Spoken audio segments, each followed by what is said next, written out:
आज नवी मुंबई महानगरपालिकेमध्ये आयुक्त डॉक्टर कैलास शिंदे यांच्या नेतृत्वात सगळे वॉर्ड अधिकारी, सगळे एच-ओ-डी आणि सगळे सिटी इंजिनियर, उपायुक्त या सगळ्या विभागाच्या लोकांची मिळून आज एक बैठक झाली आणि वेगवेगळ्या विषयांना आपण हात घातलेले आहेत. त्यात पहिला विषय होता तो नैवेद्य आणि अलवेला या इमारतींचा. त्या इमारतींना जे पाडण्याचे आदेश देण्यात आलेले आहेत, तर ती जी रहिवासी आहेत ते 40 वर्ष तिथे राहतात आहे आणि त्यांच्याच घरांवरती त्या 2 बिल्डिंगी झालेल्या आहेत. बरं पहिल्याच्या अधिकाऱ्यांनी त्यांना सी-सी दिलंय, ओ-सी दिलेली आहे. पण आता कुठल्यातरी अधिकाऱ्याने येऊन कोणाच्यातरी दबावाखाली सांगितलं, की बाबा ती आम्ही दबावाखाली दिली. तर त्या अधिकाऱ्यांची पूर्ण चौकशी झाली पाहिजे आणि जो अधिकारी दोषी असेल तर त्याला ताबडतोब निलंबित केला पाहिजे.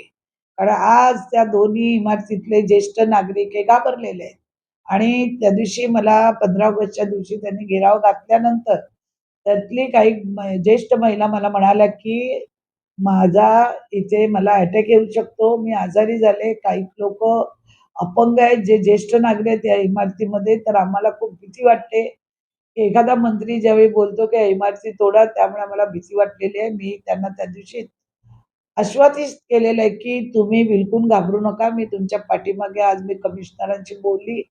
उद्या मी माननीय मुख्यमंत्र्यांचं मंगळवार कॅबिनेट असते तेव्हा जाऊन मुख्यमंत्र्यांशी सुद्धा ही चर्चा करणार आहे आणि मला सगळ्या अधिकाऱ्यांनी सांगितलं, का ती इमारत आम्ही तोडू शकणार नाही कारण त्यांच्याकडे सगळे पेपर वर्क आहेत. पण अशा पद्धतीने एखाद्या विभागाला, एखाद्या लोकांना इथं वेठीस धरायचं, ही चुकीची धारणा आहे. तुमचे आपसमधली जी भांडणं आहेत, ती तुम्ही तिथे ठाण्याच्या कुठेतरी मध्यवर्ती भागात मैदानात जा आणि एकमेकाची डोकी फोडा.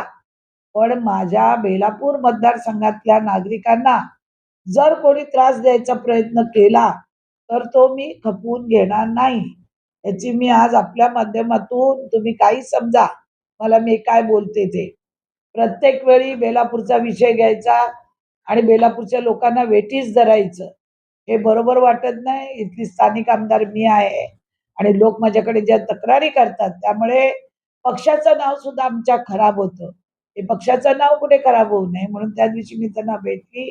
त्यांना समजावून सांगितलं आणि आज त्याचप्रमाणे मी आयुक्तांशी बोलली आणि उद्या मी या विषयी मुख्यमंत्र्यांशी बोलणार आहे. या 2 बिल्डिंगींना नोटीस देण्याच्या मागे राजकारण आहे फार मोठं. या राजकारणामध्ये त्या लोकांना त्रास होतोय, तिथल्या रहिवाशांना. मला एकच सांगायचं आहे, की मंत्री महोदयांना, की अनेक इमारती आज बोनकोड्यात त्यांच्या गावात जा ना. सिडकोचे सगळे प्लॉटवरती इमारती उभ्या आहेत. सिडकोने वेळोवेळी कारवाई केलेली आहे. तरी पण तिथे इमारती उभ्या आहेत. अशा नव्या मुंबईमध्ये हजारो इमारती आज गावठण भाग असतील, शहर भाग असतील, उभ्या आहेत. काही लोकांनी गरजेपोटी घरं वाढवलेली आहेत.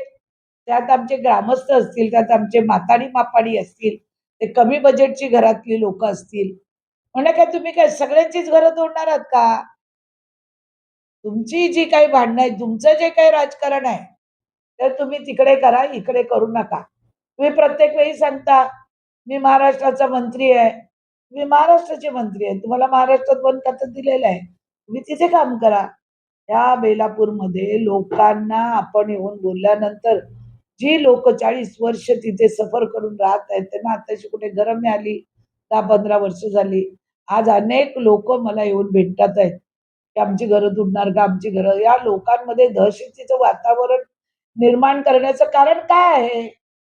याच्यामध्ये फार मोठं गणित आहे. अशी दहशत निर्माण करायची आणि मग काय करायचं आपल्या सगळ्यांना माहिती आहे. मी आता खोलात जात नाही. पण वेळ आली तर त्या खोलात पण मी जाईन. मी आज आयुक्त साहेबांकडे हाच विषय काढला, की ज्यावेळी इमारती बनतात, त्यावेळी कुठले वॉर्ड अधिकारी जात नाही, कुठले पोलीस यंत्रणा जात नाही, कुठले मीडिया जात नाही, कोणी जात नाही, लोकप्रतिनिधी जात नाही आणि ज्यावेळी लोकं त्याच्यामध्ये राहायला आले, तर आपण त्यांना तोडायची कारवाई करा म्हणून नोटीस टाकतो. हे चुकीचं आहे. कुठली पण इमारत जर होत असेल, त्यावेळी जर आपण रोखलं, बंधनकारक केलं, तर अशी अनधिकृत बांधकामं वाढणार नाहीत. पण ती वाढत, वाढत, वाढत गेली. कोणाच्या तरी आशीर्वादाने वाढत गेली आणि मग त्या आशीर्वादामध्ये आपल्याला मतदान नाही झालं, तर तोडक कारवाई करायची. हे चुकीचं आहे आणि हे असं होऊ नये आणि कमीत कमी बेलापूरमध्ये येऊन कोणी धमकीबाजी करू नये. ह्याचं मी आता तुम्हाला हे उदाहरण दिलेलं आहे. ज्यांनी समजून जावं. की अशी जनतेला धमकी दिलेली चालणार नाही.